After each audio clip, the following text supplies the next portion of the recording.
صحیح مسلم کی حدیث ہے 7194۔ حضرت ابو ہریرہ رضی اللہ عنہ بیان کرتے ہیں کہ رسول اللہ صلی اللہ علیہ وسلم نے فرمایا کہ اہل جہنم کی دو قسمیں ہیں جن کو ابھی تک میں نے اس دنیا میں نہیں دیکھا۔ اور وہ دو قسم کے لوگ کون تھے، آپ غور کیجئے گا کہ ایسا نہیں لگتا کہ یہ اب ہم لوگوں نے دیکھ لیا ہے ان لوگوں کو، کہ ایک گروہ وہ ہے جن کے پاس گائیوں کی دموں کی طرح کے کوڑے ہوں گے جن سے وہ لوگوں کو ماریں گے۔ آپ لوگوں نے کبھی دیکھا ہے کہ جب کبھی جلوس جلسے جیسے نکلتے ہیں تو ان میں جو پولیس والے کیسے ینگ بچے ہوتے ہیں، عورتیں ہوتی ہیں، کیسے ان کو مارتے ہیں، کیسے ان کو گھسیٹ گھسیٹ کے لے کے جا رہے ہوتے ہیں۔ تو جب میں یہ حدیث پڑھ رہی تھی آنیسٹلی میرے ذہن میں پورا وہ نقشہ آ رہا تھا کہ ایکچولی اب ہم اپنی آنکھ سے یہ چیز دیکھتے ہیں کہ کیسے اپنے ہی مسلمان ہوتے ہیں۔ ایسا نہیں ہے کہ کوئی غیروں کو مار رہے یا غیر آ کے ہمیں مارے، وی آر ٹاکنگ اباؤٹ اپنے ہی لوگوں کی بات۔ اور دوسرا گروہ رسول اللہ صلی اللہ علیہ وسلم نے فرمایا کہ وہ عورتیں جو لباس پہنے ہوئے بھی ننگی ہوں گی۔ اللہ اکبر! اب دیکھیں یہ بات بھی آپ آج کل کے زمانے میں دیکھ لیں کہ ہمیں نظر آتی ہیں، کیونکہ اب میڈیا کا دور ہے نا، تو انٹرنیٹ ہر ایک کے پاس ہے، فون ہر ایک کی ریچ میں ہے، وہ دیکھ سکتے ہیں کہ ایسے کپڑے ہوتے ہیں کہ ان کے جسم کے خد و خال پورے نظر آ رہے ہوتے ہیں۔ اور اس کے علاوہ آپ دیکھیں گرمیاں ہیں، اب گرمیوں کے کپڑے آپ دیکھیں کتنے باریک ہوتے ہیں، جیسے لون کے سوٹ ہم پہنتے ہیں تو شلواریں ہر ایک نہیں کرتا ایسے، بہت سے لوگ بہت خیال کرتے ہیں، لیکن زیادہ تر آپ دیکھیں کہ سی تھرو ہوتے ہیں کپڑے، اور ان کی سلپس بھی نہیں اگر پہنی ہوتی ہیں، اگر مارکیٹ سے لے رہے ہوتے ہیں تو جس سلپ علیحدہ سے بائی کریں یہ علیحدہ سے بائی کریں، اور اس طرح سے ہے۔ تو اللہ سبحانہ تعالیٰ ہمیں بچائے ان چیزوں سے کہ رسول اللہ صلی اللہ علیہ وسلم نے فرمایا تھا ایسے لوگ، ٹھیک ہے، ایسی عورتیں جو لباس پہنے ہوئے بھی ننگی ہوں گی، دوسروں کو گناہ پر مائل کرنے والی ہوں گی۔ اب کیا ہوتا ہے، آپ نے یہ ورڈ سنا ہوا ہے نا کہ لوگ بڑے آرام سے کہتے ہیں کہ میں تو کسی کے لیے نہیں تیار ہو رہی ہوں، اب وہ اس کو اپنی نگاہیں جھکانی چاہیے، میں تو اپنے شوق سے تیار ہو رہی ہوں۔ یہاں پہ کیا ہے کہ دوسروں کو گناہ پر مائل کرنے والی ہوں، رائٹ، اور خود مائل ہونے والی بھی ہوں گی، اور ان کے سر بخ کی اونٹنیوں کی طرح ایک طرف جھکے ہوں گے، جیسے یہاں پہ بالوں کو اونچا کر کے بناتے ہیں نا، اس کی بات ہو رہی ہے۔ یہ عورتیں نہ تو جنت میں داخل ہوں گی اور نہ ہی اس کی خوشبو کو سونگھ سکیں گی، حالانکہ جنت کی خوشبو میلوں دور سے آ رہی ہو۔ کتنی بڑی وعید ہے نا اس کے اندر۔ تو اللہ سبحانہ تعالیٰ ہمیں توفیق عطا کرے جی، ہم ان چیزوں کو سمجھیں، کیونکہ ہم 30 پارہ پڑھ رہے ہیں، اور آج انشاءاللہ ہم نے سورۃ نبا ختم کی تھی لاسٹ کلاس میں، اور آج انشاءاللہ ہم سورۃ نازعات جو ہے اس کو شروع کریں گے۔ سورۃ نازعات میں بھی دیکھیں بالکل وہی سورۃ نبا کے بعد کی یہ سورہ ہے، اور اس کا بھی مضمون کائنڈ آف ویسا ہی ہے جیسے آخرت کے بارے میں بات ہے، قیامت کے بارے میں بات ہے۔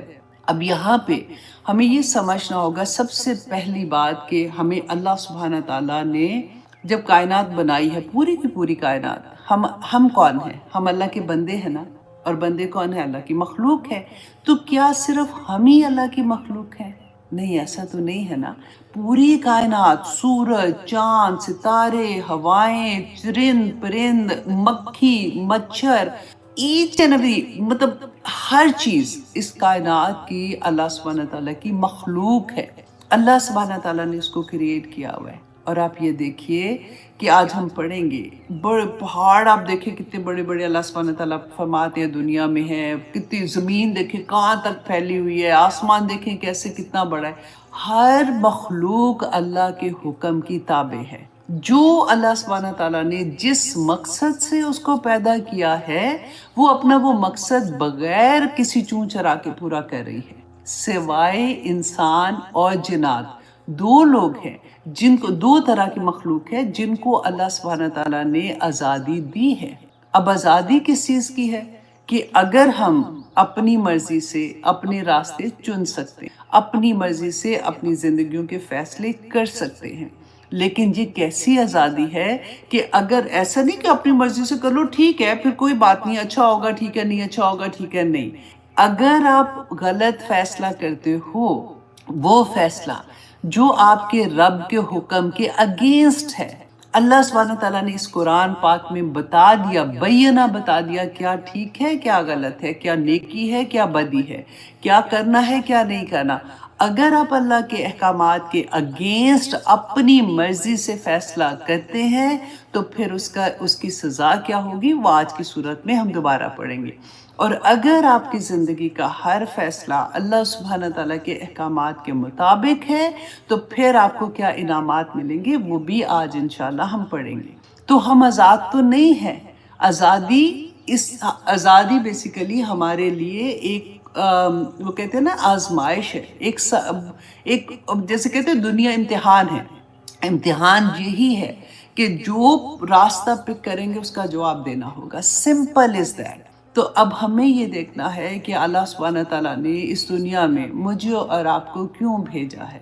اگر بھیجا ہے تو پھر ہمارے اعمال کیسے ہوں گے۔ آج کی صورت میں ہم دیکھیں گے کہ جب دنیا میں ہم نے رہ لیا، اب ہمارا جانے کا وقت آ گیا، آخری وقت آ گیا، نزاع کا عالم آ گیا، ٹھیک ہے۔ اس وقت جب آپ دیکھتے ہیں نا کہ چلے اب ایک تو انٹائملی ڈیتھ ہوتی ہے، ہم اس کی ابھی بات نہیں کرتے، ہم بات کرتے ہیں جو اپنی پوری زندگی گزار کے 70 80 90 سال میں جب آتے ہیں تو ان کی وہ ٹائم فائنل آتا ہے۔ ویسے 70 کہتے ہوئے نا مجھے یاد آتا ہے کہ جب ہم چھوٹے ہوتے تھے تو کسی کی ڈیتھ ہوتی تھی، پتہ چلتا تھا نا کہ 40 سال کا ہے تو ہم کہتے تھے ہاں اتنا بڑا ہے تو کوئی بات نہیں، لیکن جب خود 40 کے ہوئے تو کہا ہے ابھی تو زندگی شروع ہوئی ہے۔ تو ابھی 70 کہتے ہوئے بھی مجھے یہی لگ رہا ہے کہ جیسے آپ کائنڈ آف ادھر ہی جا رہے ہیں نا، اس کے پاس پاس ہی تو جا رہے ہیں، تو لگتا ہے کہ ہائے یہ بھی تو کوئی زندگی نہیں ہے۔ اور اس کا وجہ بھی یہی ہے کہ ہمیں پتہ ہی نہیں چلتا کہ زندگی کہاں پہ گزر گئی ہے اور کتنی جلدی گزر گئی ہے۔ اور جب ہمارا یہ وقت آئے گا جس وقت ہم نے اب اگلی سٹیپ پہ جانا ہے، اور وہ اگلا سٹیپ اللہ سبحانہ تعالیٰ نے بینہ بیان کر دیا۔ ہم کیا کرتے ہیں کہ ابھی تو کوئی مرنے کے بعد تو واپس آیا کوئی نہیں، تو ہمیں کس نے بتانا ہے کہ کیا ہوا تھا کیا نہیں ہوا تھا۔ ہمیں کیا پتہ ہے کہ آخری وقت میں جو سانس تھی وہ کس طرح کی تھی کس طرح کی نہیں تھی، اچھا فرشتے نظر آئے تھے کہ نہیں آئے تھے، ہم کہتے ہیں نا ایسے۔ لیکن آپ دیکھیے کہ اللہ سبحانہ تعالیٰ نے بتا دیا، اسی لیے تو کہتے ہیں قرآن جن کی زندگی میں کھل جاتا ہے نا اس کے لیے عمل کرنے بہت آسان ہو جاتے ہیں۔ کہ اب شروع کرتے ہیں سورۃ نازعات۔ یہ مکی دور کی سورہ ہے، اس میں آیات جو ہیں 46 ہیں، رکوع 2 ہیں، اس میں کلمات ہیں 197 اور اس میں حروف ہے 753 اس کے اندر حروف ہیں۔ اب یہاں پہ ہم دیکھیں گے کہ مومن اور کافر کی جان جب قبض ہوتی ہے، جب اس کی روح نکالی جاتی ہے، تو اس کے بارے میں اللہ سبحانہ تعالیٰ کیا فرما رہے ہیں۔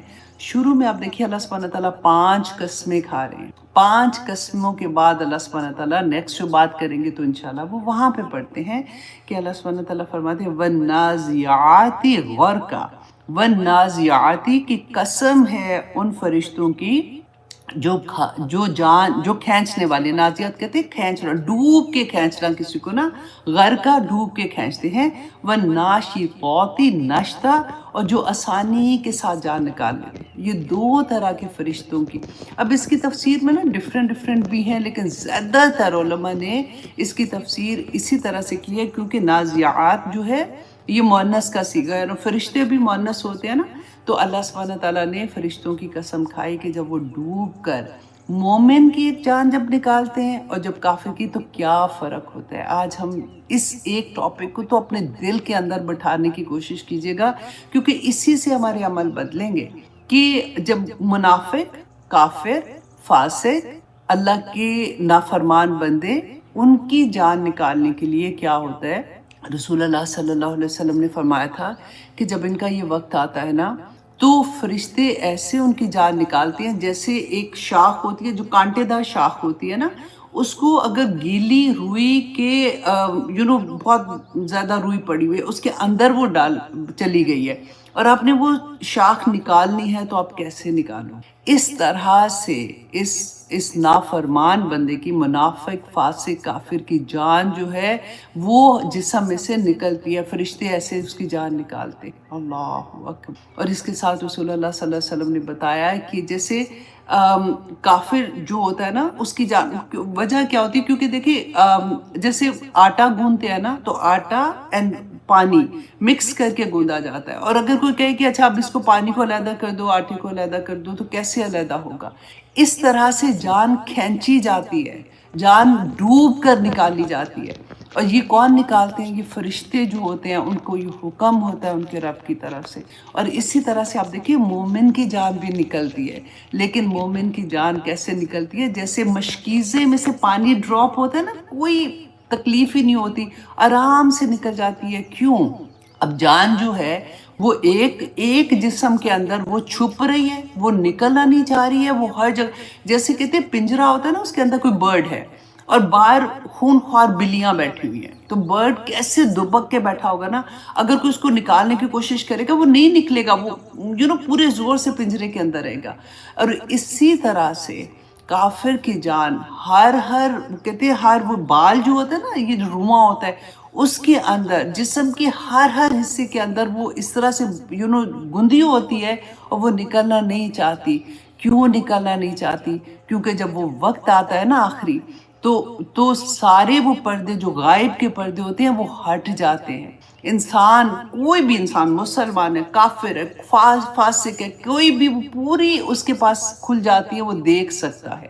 اور جب یہ فرشتے آتے ہیں جان نکالنے کے لیے نا، تو کیسے ہوتا ہے کہ وہ جب دیکھتے ہیں اپنی آنکھ سے، اب مومن کی بات سب سے پہلے کر لیتے ہیں تاکہ تھوڑی سا حوصلہ ہو جائے.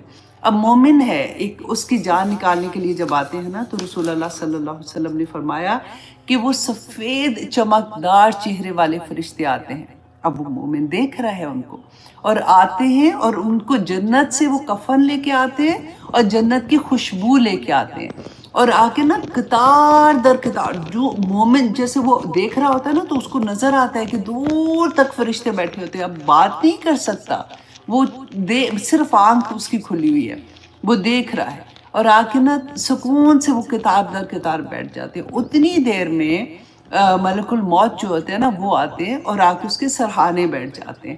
اور آ کے اس کے کان میں پتہ ہے کیا کہتے ہیں؟ یا ایتھا النفس المطمئنہ ارجعی الی ربک، کہ اے نفس مطمئن تو اپنے رب کی طرف چل، تیرا رب تجھ سے راضی ہے، تو گھبرا نہ، تیرا رب تجھ سے راضی ہے.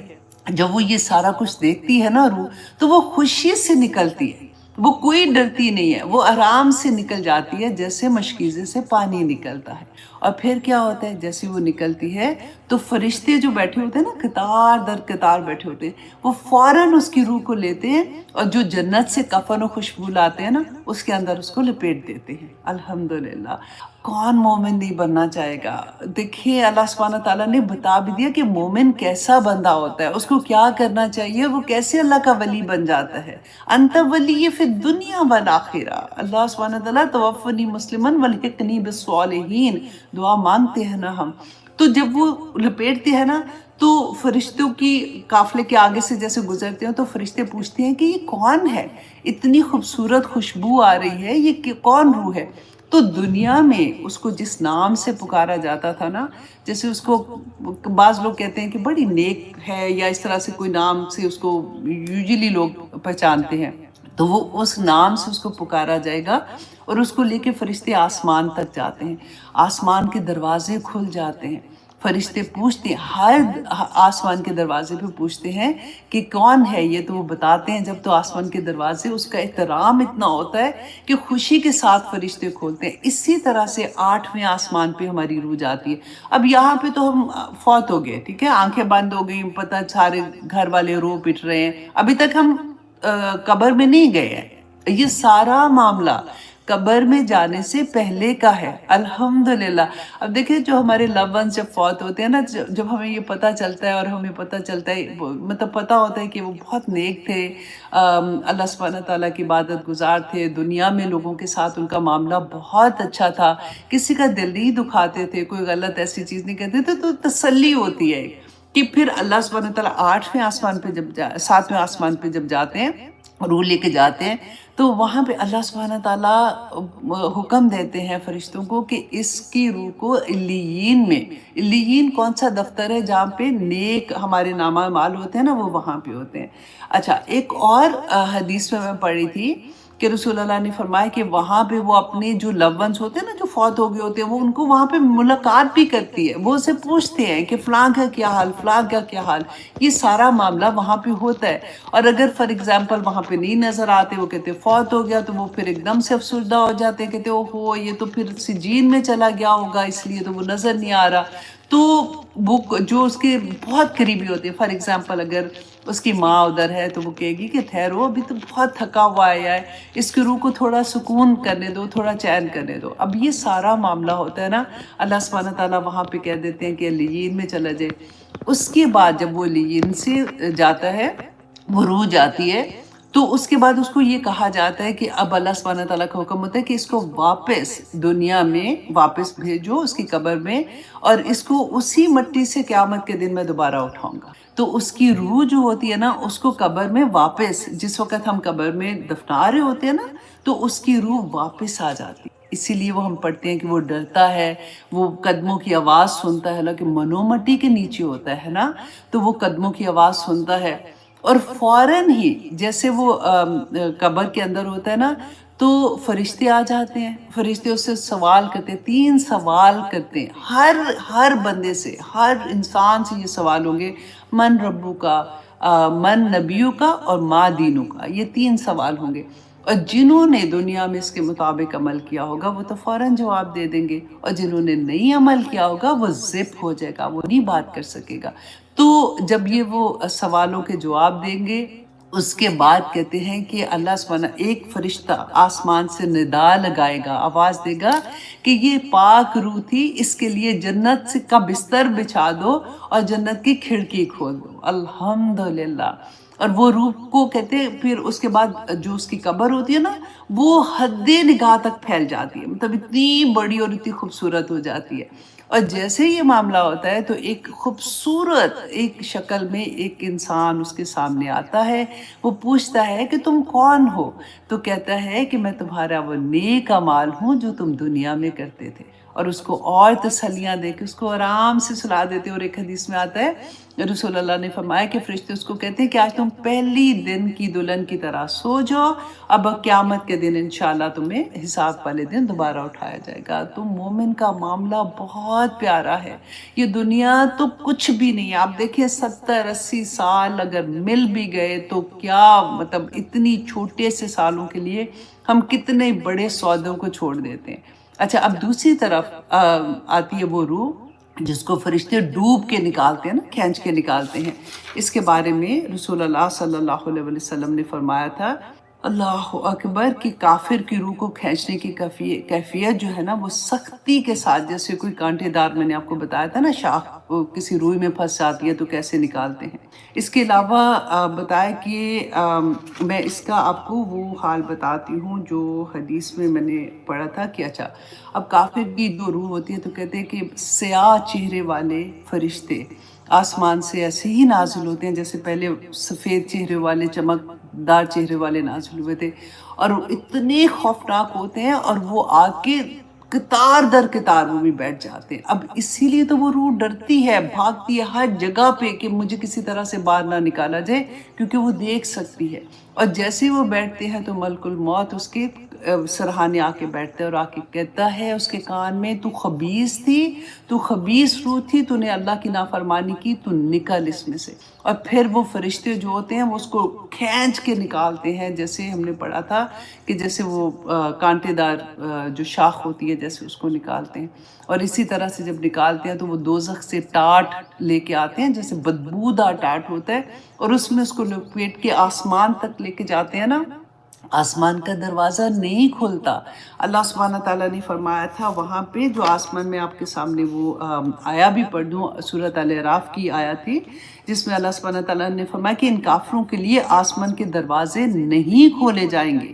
قرآن میں اللہ سبحانہ تعالیٰ نے فرمایا، اور وہ جنت میں داخل نہیں ہوں گے یہاں تک کہ اونٹ سوئی کے سوراخ میں داخل ہوئے. اتنا مشکل، سوئی کا سوراخ اور اونٹ دیکھیں کہ اللہ سبحانہ تعالیٰ نے فرمایا ناممکن ہے کہ وہ جنت میں داخل ہوں گے.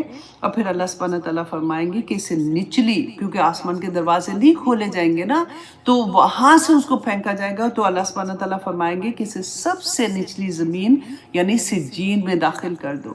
پھر اس کی روح جسم میں لوٹائی جائے گی. پھر 2 فرشتے اسے پوچھیں گے کہ تیرا رب کون تھا. وہی 3 کوشچن اسے پوچھیں گے اور وہ کیا جواب دے گا کہ ہائے افسوس میں نہیں جانتا. پھر اسے پوچھا جائے گا کہ تیرا دین کیا، تو وہ پھر وہی جواب دے گا کہ ہائے افسوس میں نہیں جانتا. پھر آسمان سے ایک منادی کرنے والا ندا کرے گا کہ اس کے لیے دوزخ کے بستر بچھا دو. اللہ اکبر. اس کی قبر میں دوزخ کی کھڑکی کھول دو. پھر اس کی قبر تنگ کر دی جائے گی حتیٰ کہ اس کی پسلیاں جو ہیں وہ آپس میں ایک دوسرے کے اندر گھس جائیں گی. پھر اس کے پاس ایک بدصورت شکل والا بدبودار شخص آئے گا کہ وہ پوچھے گا کہ تو کون ہے. تو وہ کہے گا کہ میں تیرا وہ عمل تھا جو تو دنیا میں کرتا تھا. اللہ اکبر، اللہ اکبر. تو اللہ سبحانہ تعالیٰ جی ہمیں توفیق عطا کرے کہ ہم اللہ کے پیغام کو سمجھ سکیں، ہم اس قرآن کی اصل کو سمجھ سکیں. آمین ثم آمین. اور پھر آگے آیت نمبر 3 میں اللہ سبحانہ تعالیٰ فرماتے ہیں وَالسَّابِحَاتِ سَبْحًا، اور ان کی قسم اللہ سبحانہ تعالیٰ فرماتے ہیں جو تیرنے والے ہیں، تیزی سے تیرتے ہیں، ان فرشتوں کی جو تیزی سے وہ روح لیتے ہیں، نیک روح کو لیتے ہیں اور آسمان دنیا تک جاتے ہیں. وَالسَّابِقَاتِ سَبْقًا، اور وہ جو ان کی قسم جو سبقت لے جانے والے ہیں، جیسے ہم یہاں پہ فرشتے ہوتے ہیں نا. اب دیکھیں جب اللہ سبحانہ تعالیٰ نے فرمایا کہ تم زبان سے لفظ نہیں نکالتے ہو کہ وہ اچکتے ہیں پکڑنے کے لیے کہ وہ لکھے نامہ اعمال. یہ وہی نامہ اعمال ہوگا جو قیامت کے دن ہم پریشان ہو کے کہیں گے کہ اے اللہ اس نامہ اعمال میں تو کوئی نہ چھوٹی چیز چھوڑی نہ بڑی چیز چھوڑی، سب کچھ ہی لکھ کے اس کے اندر دے دیا. اور وہی نامہ اعمال ہوگا جو فرشتے کہیں گے کہ آج تو خود ہی کافی ہے اس کو پکڑنے کے لیے. نیک لوگوں کا نامہ اعمال دائیں ہاتھ میں دیں گے، برے جو لوگ ہوں گے جو اللہ کے نافرمان ہوں گے ان کا نامہ اعمال ان کے بائیں ہاتھ میں دیا جائے گا. اور جب پکڑائیں گے فرشتے تو یوں کر کے پیچھے کر لیں گے کیونکہ وہ نہیں پکڑنا چاہیں گے. آگے آگے انشاءاللہ آئیں گی وہ آیات جو ہم پڑھیں گے. تو اللہ سبحانہ تعالیٰ ان کی قسم کھا کے کہتے ہیں فَالْمُدَبِّرَاتِ أَمْرًا، کہ ان کی قسم جو تدبیر کرنے والے ہیں. دیکھیں وہ فرشتے جو جیسے جبرائیل علیہ السلام تھے وہ وحی لے کے آتے تھے، میکائیل ہیں وہ جو بارش کے فرشتے ہیں، ملک الموت ہے جو روح قبض کرنے والے، اسرائیل ہیں وہ فرشتے ہیں جو اپنے منہ کے اندر سور لے کے بیٹھے ہوئے ہیں اور اللہ سبحانہ تعالیٰ کے حکم کا انتظار کر رہے ہیں کہ جب اللہ سبحانہ تعالیٰ حکم دیں گے تو قیامت نازل ہو جائے گی. تو اللہ سبحانہ تعالیٰ ان کی کیوں قسم کھا رہے ہیں؟ اس لیے کہ آج جو اللہ کے حکم سے اتنے بڑے بڑے کام کر رہے ہیں، جو اللہ ان کو حکم دے رہا ہے وہ ویسے کر رہے ہیں، تو کیا وہ بندے وہ قیامت کے دن تمہیں دوبارہ سے قبروں سے نہیں اٹھائیں گے؟ تمہیں کیا لگتا ہے کہ اللہ سبحانہ تعالیٰ کے سامنے تمہیں حاضر نہیں ہونا؟ تمہیں کیا لگتا ہے کہ تم دنیا میں جو کچھ کر رہے ہو اس کا تمہیں جواب نہیں دینا؟ ایک ایک چیز کا تمہیں جواب دینا ہوگا قیامت کے دن. اللہ سبحانہ تعالیٰ فرماتے ہیں اس کے بعد یوم ترجف الراجفہ، جس دن ترجف کانپے گی، راجفہ کہ کانپنے والی. کانپنے والی کون ہے؟ زمین کے بارے میں. یہ زمین جو ہے اس دن زلزلہ نہیں جیسے آ جاتا اس طرح سے کانپے گی. زمین بائی نیچر جو ہے نا، اس کو جب اللہ سبحانہ تعالیٰ نے زمین پیدا کی تھی، مخلوق ہے نا اللہ کی، تو زمین کانپ رہی تھی. تو اللہ سبحانہ تعالیٰ نے پوچھا، فرشتوں نے پوچھا کہ تم کیوں کانپ رہی ہو؟ تو پتہ ہے زمین نے کیا جواب دیا تھا؟ کیونکہ یہ اللہ کی مخلوق ہے اور اللہ کے حکموں کی تابع ہے. تو زمین نے کہا کہ مجھے یہ ڈر ہے کہ اللہ سبحانہ تعالیٰ جو ابن آدم پیدا کر رہے ہیں یہ میرے اوپر میرے جیسے زمین کے اوپر ہی ہم لوگ چلتے ہیں نا، رہتے ہیں، تو میرے اوپر اللہ کی نافرمانی کریں گے اور مجھے یہ چیز بہت خوف زدہ کر رہی ہے. تو آپ دیکھیں کہ پھر اللہ سبحانہ تعالیٰ کہتے ہیں کہ اللہ سبحانہ تعالیٰ نے جو میخیں گاڑ دی تھا، پہاڑ گاڑ دیے زمین پہ، اور زمین نے ہلنا چھوڑ دیا، مطلب وہ نہیں ہلی. تو جب فرشتوں نے دیکھا نا کہ اتنے بڑے بڑے پہاڑ صرف اوپر ہی ہمیں نظر آتے ہیں نا، پہاڑ نیچے بھی ہیں، سمندر کے نیچے بھی بہت بڑے بڑے پہاڑ ہیں. اللہ کا نظام کیسے چل رہا ہے.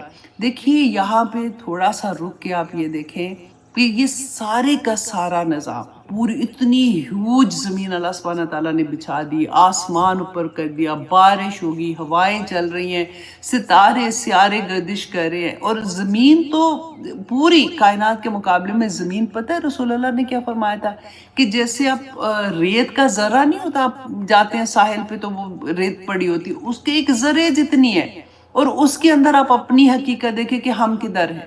اتنی حقیر چیز. تو ہماری پھر ذرا روب دیکھیں جب ہم بات کرتے ہیں، ہماری جرأت دیکھیں کہ پھر ہم اللہ سبحانہ تعالیٰ کی نافرمانیاں کتنی آرام سے کر دیتے ہیں. وہ رحیم ہے، کریم ہے، اس نے معاف کر دینا ہے. اب اللہ سبحانہ تعالیٰ نے جب پہاڑ پیدا کیے نا، تو فرشتوں نے کہا کہ اے اللہ، کیا اس سے بھی سخت کوئی اور چیز ہے، اس سے بھی بڑی اور سخت کوئی اور چیز ہے؟ تو اللہ سبحانہ تعالیٰ نے فرمایا کہ ہاں، میں نے اس سے زیادہ سخت جو ہے نا وہ لوہا پیدا کیا ہے. تو فرشتوں نے کہا اچھا پھر کیا لوہے سے بھی سخت کوئی چیز ہے؟ تو اللہ سبحانہ تعالیٰ نے کہا کہ ہاں، آگ. کیونکہ لوہا آگ جو ہے وہ لوہے کو کھا جاتی ہے، مطلب پگھلا دیتی ہے نا. تو انہوں نے کہا کہ کیا آگ سے بھی زیادہ کوئی سخت چیز ہے؟ تو اللہ سبحانہ تعالیٰ نے کہا کہ ہاں، اس سے بھی سخت، آگ سے سخت کون سی چیز ہے؟ پانی.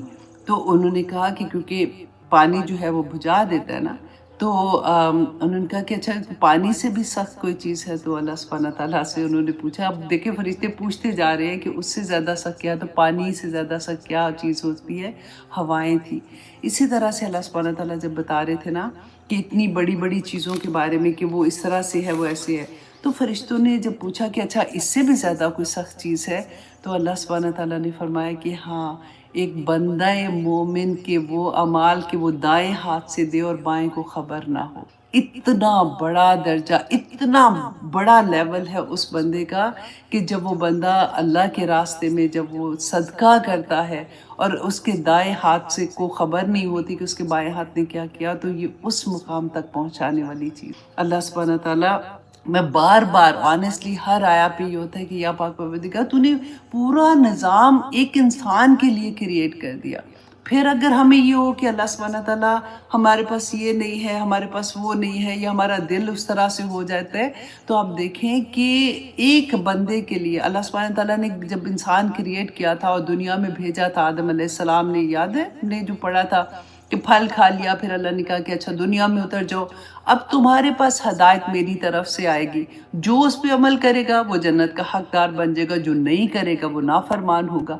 تو اللہ سبحانہ تعالیٰ نے آدم علیہ السلام کو، پھر اس کے بعد نسل چلی تو اکیلے تو نہیں چھوڑا نا، پھر ہمیشہ سے آپ دیکھیے کہ نبی آئے، رسول آئے، اللہ سبحانہ تعالیٰ اس کے بعد جو اللہ کے بندے، نیک بندے تھے، وہ اللہ کا پیغام دیتے رہے، اور اس کے بعد کتابیں نازل ہوئی، صحیفے تھے. اللہ سبحانہ تعالیٰ نے گائیڈنس مکمل طور پہ رکھی انسان کے اوپر. رسول اللہ صلی اللہ علیہ وسلم کے بعد اب کوئی نبی تو نہیں آئے گا نا. اب ہر مسلمان کو اللہ سبحانہ تعالیٰ نے یہ فریضہ دیا کہ اللہ کا پیغام دوسروں تک پہنچاؤ. چلو ہم یہ لیول بھی ابھی ہمیں سمجھ نہ آئے تو ہر ماں، ہر باپ کا یہ کام ہے کہ جب اس کی اولاد پیدا ہوتی ہے نا، تو اس کو وہ اللہ سے ملانے والے اس کی تربیت کرے. دنیا دار تو بناتے ہیں، دنیا داری کے لیے تو ہم نے کوئی کسر نہیں چھوڑی. ان بچوں کو اللہ سے ملانا ایک ماں باپ کا ہی کام ہوتا ہے. دیکھیں جو رسول کا کام تھا نا، رسول تو پوری امت کے لیے تھے نا، کہ ہر ایک کو وہ چاہتے تھے کہ ہر ایک کو کسی طرح سے ہدایت مل جائے. لیکن ایک ماں باپ کا کام اتنا بڑا کام ہے کہ اللہ سبحانہ تعالیٰ نے ان کے انڈر رسولوں کو، تو اللہ دیکھیں نا، اللہ سبحانہ تعالیٰ نے پوری نبی صلی اللہ علیہ وسلم تھے، رسول العالمین تھے، پوری جہانوں کے لیے تھے، رحمت للعالمین تھے. لیکن ایک ماں باپ کو اللہ سبحانہ تعالیٰ نے اسی گھر میں رحمت کا وہ بنا دیا، ان کے دل میں اپنی اولاد کی محبت بھی ڈال دی نا. تو وہ اولاد جو دی تھی اس کو اللہ سے ملانے کا کام ان ماں باپ نے کرنا تھا. اور جس میں ہم جیسے ہزاروں، آپ دیکھیں جب بچے بڑے ہو جاتے ہیں، جب ہمیں سمجھ آتی ہے، ہماری زندگیوں میں قرآن کھلتا ہے، تو ایک ہی بات ہم لوگ کہتے ہیں، یا پاک پروردگار کاش ہمیں واپس موقع ملے، کاش وہ وقت واپس آ جائے جب میرے بچے چھوٹے تھے تو میں ایسے نہ کرتی، میں ایسے نہ چیزیں کر رہی ہوتی. تو اللہ سبحانہ تعالیٰ ہر ایک نہیں ہے، الحمدللہ. دیکھیں جنہوں نے محنتیں کی ہیں، جنہوں نے اس وقت اپنے بچوں کو اس طرح سے بڑا کیا ہے، وہ رزلٹ بھی ان کے سامنے ہے. اللہ سبحانہ تعالیٰ ہمیں بھی اپنی حفاظتوں میں رکھے. اب اللہ سبحانہ تعالیٰ فرماتے ہیں کہ جس دن زمین ہلا ماری جائے گی، یہ پہلا جو سور پھونکا جائے گا نا، یہ اس کی بات ہو رہی ہے. تتبعها الرادفہ، تو اس کے پیچھے آئے گی، اس کے پیچھے آنے والی. یہ دوسرا سور جب پھونکا جائے گا، قلوب یومئذ واجفہ، اس دن جو قلوب، جو دل ہوں گے نا،